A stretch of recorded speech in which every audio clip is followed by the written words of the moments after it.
10월 3일 새벽 예배를 시작하겠습니다. 사도신경으로 우리의 신앙을 고백하시겠습니다. 나는 전능하신 아버지 하나님, 천지의 창조주를 믿습니다. 나는 그의 유일하신 아들, 우리 주 예수 그리스도를 믿습니다. 그는 성령으로 잉태되어 동정녀 마리아에게서 나시고 본디오 빌라도에게 고난을 받아 십자가에 못 박혀 죽으시고 장사된 지 사흘 만에 죽은 자 가운데서 다시 살아나셨으며 하늘에 오르시어 전능하신 아버지 하나님 우편에 앉아 계시다가 거기로부터 살아있는 자와 죽은 자를 심판하러 오십니다. 나는 성령을 믿으며 거룩한 공교회와 성도의 교제와 죄를 용서받는 것과 몸의 부활과 영생을 믿습니다. 아멘. 다 함께 찬송가 405장 찬양하시겠습니다.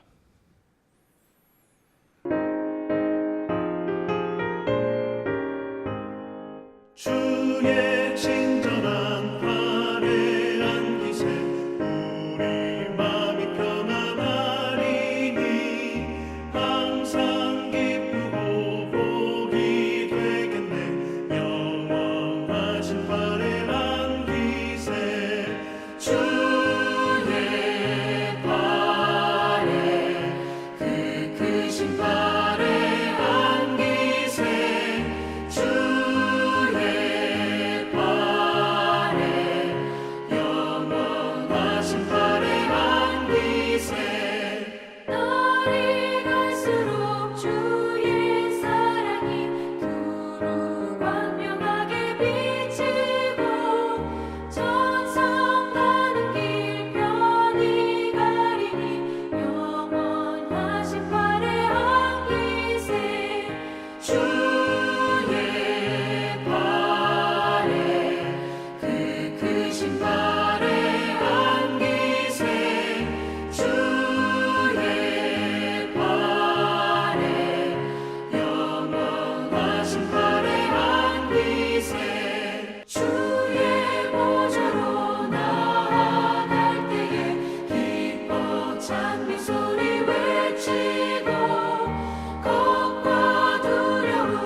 오늘 우리 공동체의 말씀 묵상 본문은 아모스 5장 6장입니다. 그중 5장 21절에서 27절까지 말씀을 제가 봉독하도록 하겠습니다.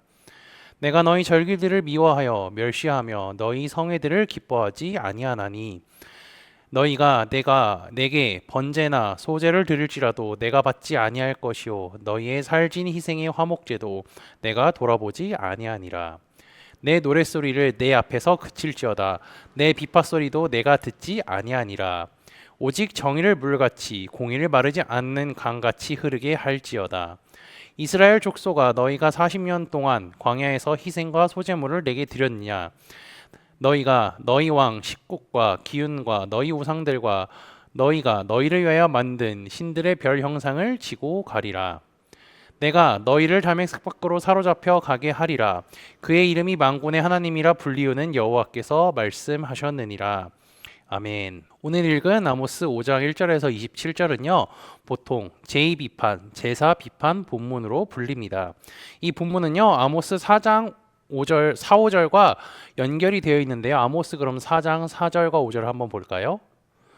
너희는 베델에 가서 범죄하며 길갈에 가서 죄를 더하며 아침마다 너희 희생을 3일마다 너희 11조를 드리며 누룩 넣은 것을 불살라 수은제로 드리며 낙헌제를 소리내어 선포하려무나 이스라엘 자손들아 이것이 너희가 기뻐하는 바니라. 주 여호와의 말씀이니라. 여기서 베델과 길갈이 나옵니다. 베델은요 하나님의 집이라는 뜻으로서 찬송가 338장 야곱이 잠결 일어난 후 돌단은 쌓은 것 본받아서 이 가사 생각나시죠? 여기에 배경이 되는 장소이기도 하며 북왕국 초대왕 여로보암 1세가 단을 쌓은 곳이기도 합니다. 그리고 길갈은요 우리가 여호수아 성경 공부 때도 배웠지만 이스라엘 백성들이 가나안 땅에 들어와서 처음으로 진을 친 곳이 이곳입니다. 아모스는 이곳에 가서 죄를 실컷 지으라고 말을 하는데요. 이러한 이유는요, 하나님께 속죄를 드리고 예배를 드려야 할 장소인 베델과 길갈이 범죄의 장소가 되어버렸기 때문입니다. 예배는요, 하나님을 찬양하고 하나님 한 분만 높이는 것임을 우리는 너무나 잘 알고 있습니다. 그런데 이 당시에 이스라엘 백성들이 제사나 예배는요, 하나님을 기쁘시게 하는 것이 아니라 자신들이 즐기는 의례적인 행사가 되어버린 것입니다. 즉 그냥 단순한 종교적 행위가 되어버린 거죠. 아모스 당시 북이스라엘은요, 이러한 형식적인 예배는 존재했으나 진정한 예배는 존재하지 않았다고 할 수가 있습니다. 이러한 배경을 가지고요, 오늘 본문의 말씀이 이제 선포된 것입니다. 먼저 21절에서 24절은요, 하나님과의 만남이 불가능하다는 말입니다. 21절은 절기 행사를 언급하고요, 22절은 구체적인 제물을 얘기하고 23절은 찬양을 언급합니다. 하나님께서 이들의 제사를 어떻게 생각하시는지는 21절의 표현을 보면 알 수가 있죠. 내가 미워하고 내가 멸시한다. 이렇게 심한 거절의 표현을 하는 것으로 보아 하나님께서는요, 이들의 제사를 강하게 거부하시는 겁니다. 이러한 하나님의 행동은요, 일반적으로 어떨 때 나올까요? 바로 하나님에 대한 사람들의 배반과 그에 따른 반응으로 나타납니다. 사무엘상 15장 23절을 보면요, 사무엘이 사울왕에게 이렇게 말을 하죠. 왕이 여호와의 말씀을 버렸으므로 여호와께서도 왕을 버려 왕이 되지 못하게 하셨나이다 하니. 결론적으로 하나님의 절기 거부, 하나님의 예배의 거부는요, 이스라엘이 하나님을 거부했기 때문에 나타난 하나님의 자연스러운 반응이라고 할 수 있습니다. 그리고 하나님은요, 이들이 드리는 성회와 제물도 거부하신다고 합니다. 22절에 보면 번제, 소제, 화목제 이 세 가지의 제사가 나오는데요, 이것을 모두 거부한다고 하죠. 하나님께서는 이 방법들을 하나님께서 이스라엘에게 직접 드리라고 가르쳐 주신 것입니다. 그런데 이들이 드린 제사는 모두 하나님께서 합당한 것으로 인정하지 않았을 뿐만 아니라 그들을 거들떠도 보지 않으시죠. 이처럼 이스라엘의 핵심적인 제사들도요, 이를 명령하신 하나님에 의해서 철저하게 거부된다는 것을 우리는 확인할 수가 있습니다. 게다가 제사를 드릴 때 함께 드려지는 노랫소리도 집어치우라고 하시죠. 우리 예배로 보면요, 찬양도 하지 말라는 것입니다. 이들의 노래와 악기에서 나오는 음은요, 하나님이 들으시기에 전쟁 소리 또는 수많은 사람들이 한꺼번에 이제 소리를 낼 때 나오는 그냥 소음에 지나지 않습니다. 하나님은 이처럼 볼 때 코도 막고요, 눈도 감고요, 귀도 막고 싶어 하심을 우리는 확인할 수가 있죠. 하나님께서 이렇게 행동하시는 이유는 무엇일까요?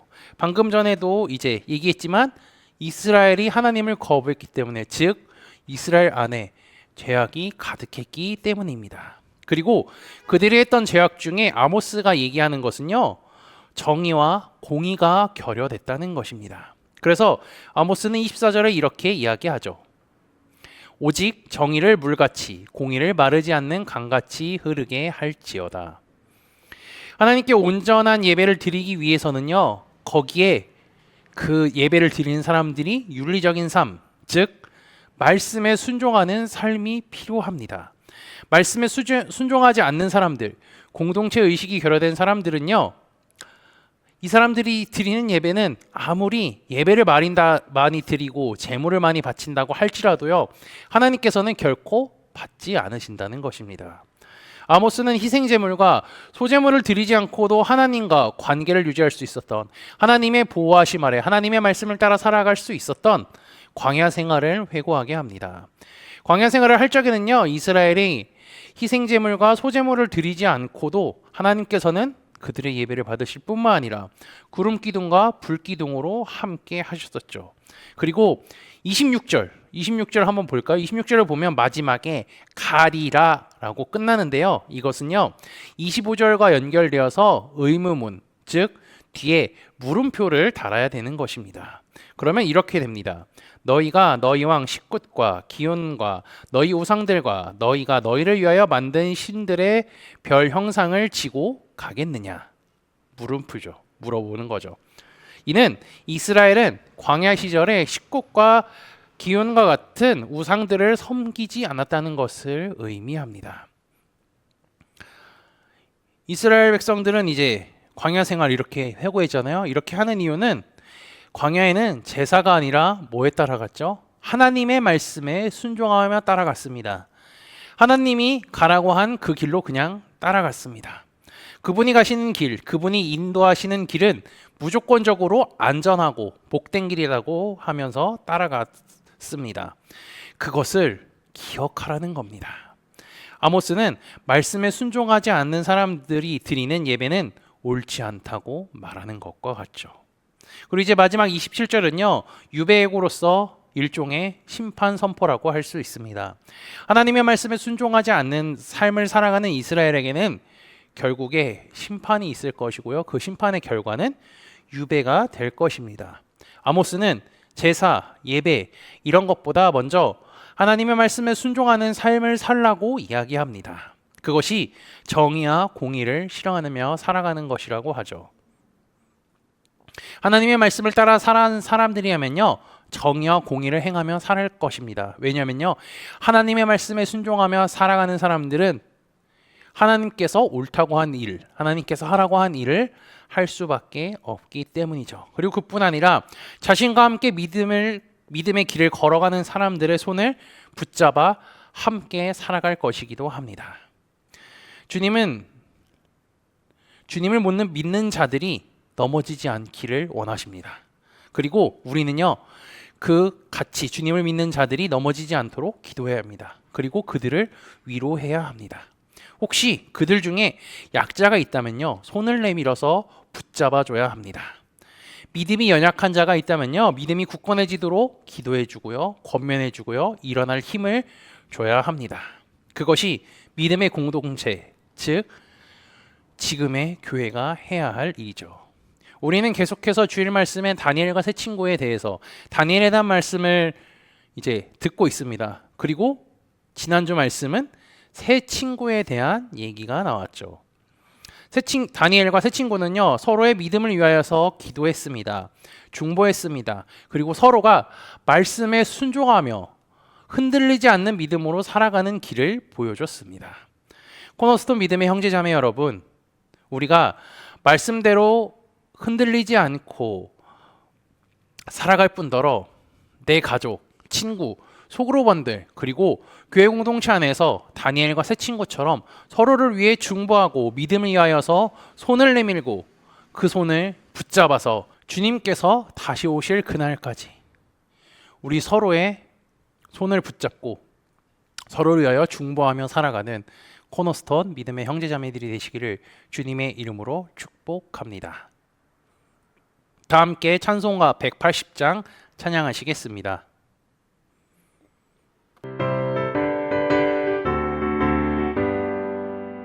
하나님의 나쁜 소리 천지 진동할 때에 예수 영광 중에 구름 타시고 전사들을 세계 만국 모든 곳에 보내어 구원받은 성도들을 모으리.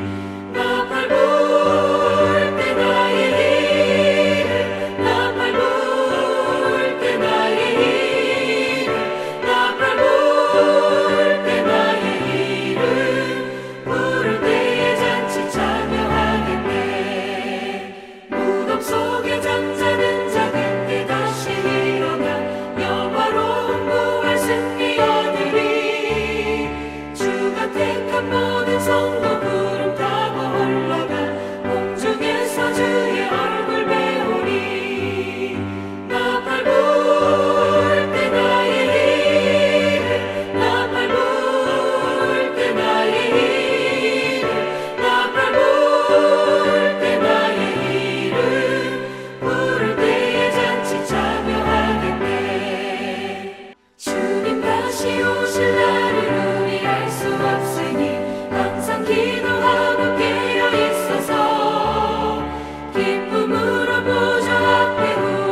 다 함께 기도하시겠습니다. 오늘 하나도 주님의 말씀으로 시작하게 하심에 감사합니다. 하나님의 말씀을 통하여서 은혜를 주실 뿐 아니라 이 세상을 이겨낼 힘을 주심에 감사합니다. 주님의 말씀대로 이 세상이 이루어졌고, 그리고 또한 이 세상의 마지막이 주님의 말씀대로 될 것이라는 것을 알게 하시니 감사하며, 주께서 주시는 소망으로 충만한 하루가 되게 인도하여 주옵소서. 지난주 말씀을 기억하며 기도합니다. 다니엘은 하나님의 말씀을 따라 섬기는 친구들이 있었습니다.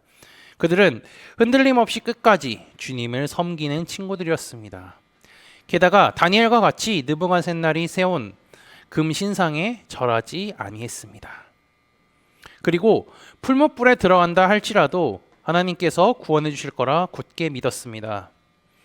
하나님, 우리에게도 이러한 믿음을 허락해 주시고, 그리고 또한 이러한 동역자를 보내주옵소서.